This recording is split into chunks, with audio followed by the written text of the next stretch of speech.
आज हम इस वीडियो में ह्यूमन ज्योग्राफी का एक नया टॉपिक ट्राइब यानी जनजाति को पढ़ेंगे। हम अफ्रीका में रह रही एक विशेष जनजाति बुशमैन के बारे में जानेंगे बुशमैन का निवास क्षेत्र, उसकी क्या विशेषताएं हैं, और इसके पहले हम ये समझते हैं कि जनजाति किसे कहते हैं।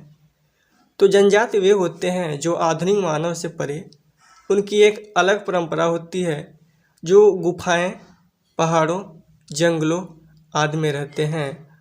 वे उनका परंपरागत वेशभूषा, भाषा, रहन सहन, वस्त्र, खान पान बिल्कुल अलग होता है। आज हम कलाहारी मरुस्थल में रह रही शान बुशमैन के बारे में पढ़ेंगे। कलाहारी मरुस्थल अफ्रीका का एक विशाल मरुस्थल है जो लगभग 25 लाख वर्ग किमी में फैला हुआ है। कलाहारी मरुस्थल का विस्तार केवल दक्षिण अफ्रीका में 9 लाख वर्ग किमी है। कलाहारी मरुस्थल दक्षिण Africa, Botswana, Angola, Namibia, Zimbabwe आदि में फैला हुआ है। चलिए बुशमैन जनजाति के बारे में जानते हैं। दक्षिण अफ्रीका के निवासी शान पारंपरिक रूप से आखेटक संग्राहक लोग हैं, जो 30 से 100 व्यक्तियों के छोटे दलों में रहते हैं। इन्हें बुशमैन भी कहा जाता है। आजकल बच्चे खुचे लोग केवल बोत्सवाना, अंगोला और नामीबिया में रहते हैं। इनकी जनसंख्या लगभग 5000 2001 के जनगणना के अनुसार है। वहाँ पर ये केवल कुछ सप्ताह ही एक स्थान पर रहते हैं और अपने शिविर के पास लगभग 600 किमी तक क्षेत्र में शिकार करते रहते हैं। बुशमैन जनजाति अफ्रीका में रहती है। इनकी वर्तमान जनसंख्या लगभग 5 या 10 हज़ार है। यह हर सप्ताह में अपने स्थान को परिवर्तित करते रहते हैं और अनुकूल स्थान से वह अपने शिकार को करते रहते हैं। चलिए अब हम बुशमैन के विशेषताओं को जानते हैं। Characteristics of bushman primitive societies. आदिम बुशमैन समाज की विशेषताएं। पहला विशेषता है टेरिटरी, क्षेत्र। पहले हम इनके क्षेत्रों को जानते हैं कि कितने क्षेत्रों में यह फैले हुए हैं। जिस क्षेत्र में बुशमैन निवास करते हैं वह समुद्र तल से लगभग 2000 मीटर ऊंचा एक वृहद पठार है। कलाहारी और नामीबिया मरुस्थलों के तट पर वर्षा की यह अनिश्चितता अधिकतम हो जाती है। क्षरित नदियां कलाहारी मरुस्थल की विशेषता है। उत्तर में वार्षिक वर्षा का औसत 50 सेंटीमीटर और दक्षिण में 15 सेंटीमीटर है। आप देख सकते हैं कि 15 सेंटीमीटर वर्षा जहाँ पे हो रही है वहाँ की भूमि कैसी होगी, कितनी सूखी होगी, कितने वहाँ के लोग जो है पानी के लिए तरसते होंगे। यानी कह सकते हैं कि कलाहारी मरुस्थल में रह रही बुशमैन जनजाति का जीवन एक चुनौतीपूर्ण है। सुबह से लेकर वह रातों रात तक शिकार करते हैं, भोजन की तलाश में भटकते हैं। अब हम इनकी प्रजातियों को जानते हैं। रेसेज। ये लोग निग्राइड जाति के मूल निवासियों से समानता रखते हैं। इनका जबड़ा बाहर की ओर निकला हुआ होता है और आंखें चौड़ी, बाल बिखरे हुए तथा लहरदार होते हैं।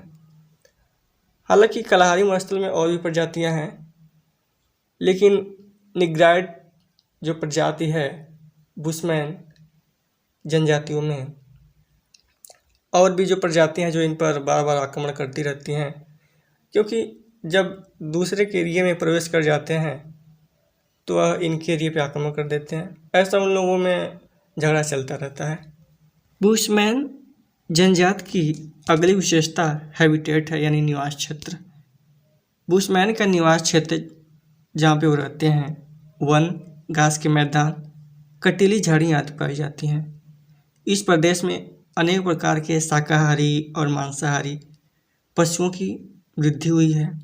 शाकाहारी पशुओं में जिराफ, शुतुरमुर्ग, जेब्रा, हाथी, गैंडा आदि एवं मांसाहारी पशु में शेर, चीता, लकड़बग्गा और गीदड़ का शिकार ये करते रहते हैं। खाए जाने वाले फल कम मात्रा में वहाँ उपलब्ध हैं। लेकिन पशुजनित भोजन इस क्षेत्र में पर्याप्त है, इसलिए यह अधिक से अधिक पशुओं का शिकार करते हैं। इनकी अगली विशेषता है हंटिंग यानी आखेट। बुशमैन मूल रूप से आखेटक होते हैं। मौसम परिवर्तन के साथ ही वह अनुकूल स्थानों पर विस्थापित कर शिकार करते रहते हैं। जनजाति क्षेत्र की सीमाओं का अतिक्रमण खतरनाक होता है, क्योंकि घायल शिकार का पीछा करते हुए जब वह पड़ोसी क्षेत्रों में प्रवेश कर जाते हैं तो उस क्षेत्र के दल से मिलकर अपने शिकार का बंटवारा करना होता है। यह जब आखेट करते हैं तो आखेट में यह भाला, तीर और शुतुरमुर्ग की हड्डियों को यह खींच खींच कर नुकीलेदार बना देते हैं और तीर के शीर्ष पे रखते हैं और उसमें जहर और हल्की सी उसमें मिलाकर और शिकार करते हैं, जिससे जैसे ही शिकार को जैसे ही वह तीर लगती है, जहर उसके पूरे शरीर में भीन जाता है और शिकार की मौत हो जाती है, जिससे आसानी से उसे पकड़ पाते हैं।